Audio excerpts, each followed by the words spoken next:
Halo Sobat Pintar, bertemu lagi dengan saya Sunda Ariana di Ngopi Ngobrol Pendidikan.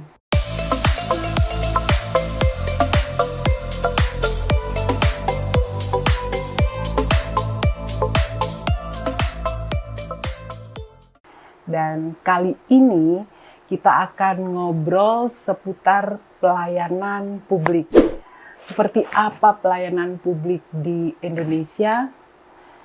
Alhamdulillah kita kedatangan tamu yang akan bersama-sama membahas pelayanan publik di Indonesia.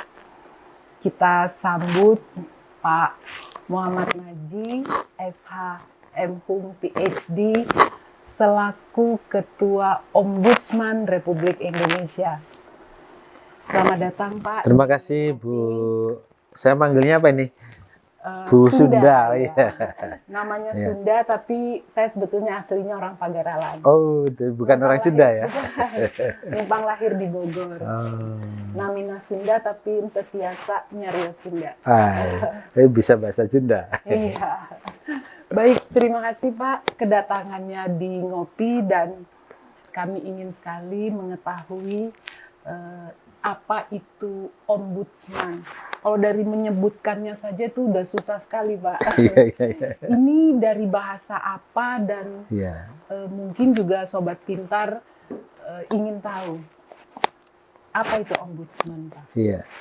Terima kasih Bu Sunda, saya telah diberi kesempatan untuk bisa mampir ke warung kopi atau ngopi ya. Ngobrol pendidikan. Ngobrol pendidikan. Ya. Ombudsman itu memang berasal dari kata Skandinavia kuno. Yang berasal dari dua kata ombud dan man. Ya. Ombud sendiri itu artinya wakil atau wali gitu ya. Yang mencerminkan gagasannya adalah bahwa ombudsman adalah wakil masyarakat atau wali masyarakat dalam menyelesaikan keluhan-keluhan publiknya. Nah, itu sejarahnya, dan itu diambil di tahun 1702 ya. 02 sampai 1709 oleh Raja Charles XII oleh kerajaan Swedia ya. Jadi ombudsman itu sendiri dari bahasa Skandinavia kuno. Ya. Baru tahu kan mungkin Sobat Pintar di rumah. Baik, kalau kita berbicara tentang ombudsman, kan ini kita berbicara tentang pelayanan publik, dan orang yang melayani itu bisa disebut state servant. Servant itu sendiri kan artinya pelayan. Dalam kaitannya dengan itu, menurut pendapat Bapak, seperti apa pelayanan publik di Indonesia, dan apakah pelayanan publik di Indonesia sudah artinya state servant-nya, orangnya, SDM-nya sudah melakukan pelayanan publik? Karena jujur saja saya sendiri mengalami di beberapa tempat, misalnya mau bayar pajak aja susah, padahal kita mau bayar gitu. Mungkin mohon pendapatnya Pak Naji. Sebagaimana diamanatkan di dalam Undang-Undang Nomor 37 Tahun 2008 tentang Ombudsman Republik Indonesia, sebenarnya Ombudsman itu diberi tugas untuk melakukan pengawasan terhadap penyelenggaraan pelayanan publik. Artinya di sini mengawasi public services yang dilakukan oleh state servant. Nah, kalau bahasa Indonesianya kan aparatur sipil negara. Ini yang terbaru ASN, dari yang di dalamnya ada PNS, ada P3K, macam-macam itu. Jadi kalau kita cermati dari lahirnya undang-undang, termasuk yang berikutnya adalah Undang-Undang Nomor 25 Tahun 2009 tentang pelayanan publik. Memang public services ini di negara kita masih terus-menerus memerlukan penyempurnaan dan perbaikan. Mengapa? Karena pertama aspek budaya. Budaya penyelenggaraan pelayanan yang masih menganggap bahwa state servant itu adalah orang yang harus dilayani. Nah, sementara tugas mereka seharusnya adalah menjadi penyelenggara public services, pelayanan publik. Dan ini nilai-nilai ini semakin dari waktu ke waktu saya melihat sudah mulai bergeser, ya. Dari dulu menjadi orang yang dilayani menjadi sekarang orang yang dilayani. Itu perubahan yang sudah sangat signifikan yang ada di dalam budaya state servant kita. Nah, tentu kalau saya ditanya bagaimana perkembangan atau pelayanan publik di negara kita yang saat ini, ya saya melihat itu masih jauh dari harapan, tapi bukan berarti tanpa harapan. Jadi kita yakin bahwa ke depan para penyelenggara pelayanan publik ini dari waktu ke waktu ada perubahan, pergeseran yang signifikan, yang ini terus terjadi, pembaharuan-pembaruan terutama program-program yang dilakukan pemerintahan pusat maupun pemerintahan daerah. Baik, sebagai Ketua Ombudsman Republik Indonesia, pastinya Bapak sudah sering mengunjungi beberapa negara yang mungkin pelayanan publiknya sudah baik. Kalau boleh tahu Pak, dan mungkin bisa dirujuk, negara mana itu Pak yang pelayanan publiknya sudah baik, dan seperti apa pelayanan publik yang relatif sudah baik ini? Ya, kalau kita melakukan perbandingan gitu ya, sebenarnya ada negara yang tidak jauh dari negara kita, tetangga kita seperti Singapura, bahkan mungkin juga termasuk Malaysia. Itu saya melihat ada sisi-sisi positif yang bisa digunakan untuk studi banding, ya, benchmarking. Tapi kalau yang lebih baik lagi ya tentu di negara-negara yang sudah lebih dahulu ya memperbaiki public services-nya, itu seperti misalnya di negara-negara Skandinavia sendiri, seperti di Swedia, ya, kemudian di Denmark misalnya, di mana public servant-nya atau state servant-nya itu komitmennya kepada pelayanan itu sangat tinggi. Seperti apa ya. Itu kira-kira Pak? Jadi misalnya penyelenggaraan pelayanan itu tidak harus banyak orang, tetapi bagaimana pelayanan itu merasa orang ketika hadir itu dilayani. Jadi bagaimana mulai dari front office penerimaan pertama sampai kepada keluarnya hasil pelayanan itu sendiri.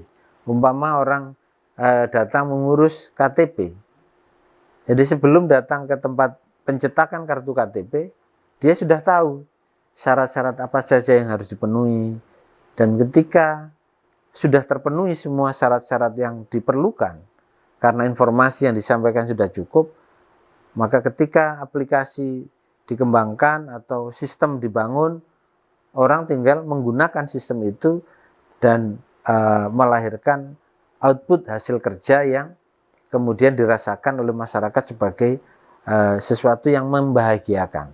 Nah, demikian juga di pelayanan rumah sakit, di pelayanan pemungutan pajak dan sebagainya, itu apa yang dirasakan oleh masyarakat itu bukan sebagai sesuatu beban yang berat. Jadi datang itu dengan gembira dan keluar dengan rasa bahagia juga. Gitu. Jadi itu gambaran di mana orang yang melayani itu melakukan dengan hatinya, ya, diterima orang yang datang, dilayani semua kebutuhannya sampai kepada apa yang ingin dihasilkan itu dicapai. Tadi seperti contoh orang ngurus KTP, orang ngurus surat-surat administrasi kependudukan. Bahkan dicontohkan itu kemarin di Georgia itu orang mengurus plat nomor kendaraan. Nah, ketika datang dia tinggal ngisi aplikasi apa yang diharapkan. Di situ ada pilihan-pilihan aplikasi. Ini dengan teknologi ya. Itu gambaran bahwa pelayanan di sana itu sudah sedemikian baik. Di sana sudah dijelaskan, kamu ingin plat nomor yang standar ataukah yang istimewa, itu ada semua, ada harganya. Oh, saya ingin plat nomor saya yang biasa aja. Oh, saya yang istimewa, ada nama saya misalnya. Nah, di situ tinggal milih. Nah, di situ jelas ongkosnya berapa, selesainya kapan. Semua proses dilakukan dalam waktu tidak lebih 30 menit, plat nomor kendaraan yang dikehendaki sudah tercetak. Nah, misalnya itu contoh. Iya, iya.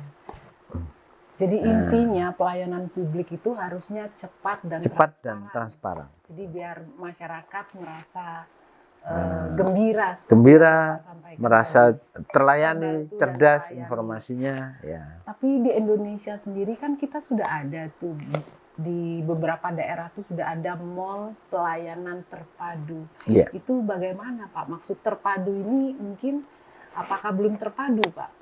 Baik, jadi sebenarnya ide gagasan mengenai pelayanan terpadu itu dari Menpan RB, ya. Dan ini sangat positif, ya. Dalam rangka untuk reformasi birokrasi, kemudian muncul anjuran-anjuran untuk pemerintah daerah itu membuat mall pelayanan publik terpadu. Namun yang saya lihat di beberapa daerah itu lokasinya, tempatnya sudah di satu tempat, ya. Tetapi pelayanannya belum terpadu karena masing-masing instansi masih menyediakan meja sendiri-sendiri, gitu.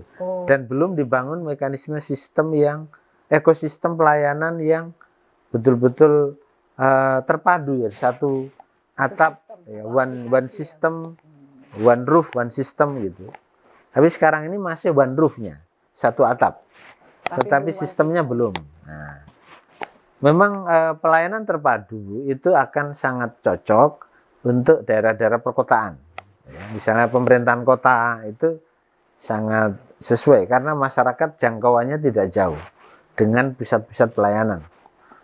Tetapi masyarakat yang seperti di rural, masyarakat yang di pedesaan atau kalau di kita itu mungkin di kabupaten misalnya, yang antara rentang pelayanan publiknya di satu desa dengan kecamatan dan kota kabupaten itu jaraknya bisa orang perjalanan berjam-jam.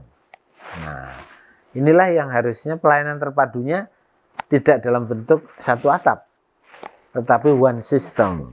Misalnya melalui aplikasi, melalui mobile services, jadi pelayanan keliling. Jadi mereka yang datang ke masyarakat, bukan masyarakat yang datang ke tempat pelayanan. Nah, ini yang mungkin perlu nanti itu, pelayanan satu atap itu tidak harus diterjemahkan satu gedung, tetapi misalnya diterjemahkan menjadi satu sistem, lalu melewat aplikasi teknologi yang itu bisa dijangkau oleh publik lewat tempat dia berada. Nah, misalnya kalau umpama kelangkaan instrumen teknologi, orang itu tidak harus ke kecamatan atau kabupaten, tapi cukup ke kantor desa, misalnya begitu. Nah, misalnya itu akan, tetapi sistemnya disusun oleh pemerintahan di tingkat kabupaten atau kota, misalnya begitu. Ya, jadi harus sudah sampai ke desa. Betul, ya. Baik. Kalau kita berbicara tentang ombudsman sendiri, ombudsman ini adalah lembaga negara yang tugasnya melakukan pengawasan publik, ya, Pak. Artinya, pelayanan publik, ya. Pengawasan pelayanan publik. Jadi pengawasan itu kan tentunya ada laporan dari masyarakat. Kalau boleh tahu, Pak, laporan dari masyarakat sendiri apakah sudah cukup tinggi terhadap kepada ombudsman ini atau gimana ini, Pak? Ya. Laporan ke masyarakat itu memang kalau dibanding jumlah penduduk dengan pengaduan di ombudsman itu masih relatif masih sedikit, ya. Meskipun dengan kapasitas yang kita miliki, jumlah laporan yang sekarang masuk itu sudah relatif kewalahan kita, ya. Tetapi persoalan yang terjadi adalah edukasi sosial kita tentang ombudsman itu masih banyak belum difahami oleh masyarakat. Nah, memang kita punya keterbatasan di bidang sosialisasi. Nah, ini Sehingga upaya kita adalah melakukan kerjasama dengan berbagai komponen bangsa, masyarakat, entah lewat perguruan tinggi, lewat ormas, untuk membantu sosialisasi edukasi kepada masyarakat kaitannya dengan peran fungsi ombudsman. Yang ini pengalaman kami ketika dilakukan sosial edukasi masyarakat ini kemudian memang berdampak kepada jumlah laporan yang semakin banyak. Nah itu misalnya. Dan ini memang salah satu yang ingin kita perbaiki dari ke depan, bahwa sosialisasi ombudsman ke masyarakat itu akan terus kita intensifkan agar pemahaman mengenai tugas dan fungsi ombudsman itu semakin dikenal oleh publik, sehingga ke depan kita harapkan masyarakat tidak asing dengan ombudsman. Baik, terima kasih banyak Pak. Dan saya dengar sebetulnya ombudsman sendiri sudah punya pecel tempe mendoan ya Pak? Ya, itu sebenarnya bukan dari ombudsman, tapi dari hasil diskusi antar pemerintah daerah di sebuah kabupaten di Jawa Timur, yang kemudian gagasan itu kita aktualisasikan kepada beberapa desa, dicoba diuji cobakan, dan itu itu kemudian melahirkan sebuah aplikasi ya, yang di mana masyarakat tidak perlu meninggalkan pekerjaan untuk memenuhi kebutuhan pelayanannya, terutama di bidang administrasi kependudukan, entah itu keterangan penduduk, KTP, dan KK dan sebagainya. Jadi itu aplikasi yang diciptakan oleh teman-teman aparat penyelenggara pelayanan sendiri sih, untuk membantu kepala desa untuk mendukung agar program layanan mereka itu tidak terhambat karena alasan-alasan teknis, seperti misalnya karena tidak di tempatnya para desa, kemudian masyarakat juga tidak perlu meninggalkan pekerjaan hanya untuk mengurus persoalan-persoalan administrasi kependudukan. Nah, itu yang kemudian disebut tadi pecel tempe mendoan. Dan kalau begitu ini sudah cukup baik sekali ya Pak, aplikasi ini mungkin bisa ditiru oleh bisa direplikasi oleh daerah-daerah lain, karena ini juga kalau saya dengar apa yang Bapak sampaikan tadi memang membantu meningkatkan pelayanan publik di daerah itu ya Pak. Iya, betul. Baik, banyak sekali sudah ditanyakan, tapi mungkin ada satu lagi Pak. Bagaimana dengan pelayanan publik di bidang pendidikan, utamanya kan pendidikan dasar, pendidikan menengah, dan pendidikan tinggi? Ya. Pelayanan publik itu kan ada beberapa yang kita sebut dengan pelayanan dasar, ada kemudian pelayanan kebutuhan minimal. Nah, pelayanan pendidikan itu merupakan salah satu jenis pelayanan publik dasar. Selain pendidikan ada kesehatan, ada ketenaga kerjaan, ada sosial, ya, ada papan, sandang, ya, yang berkaitan dengan perumahan, pakaian.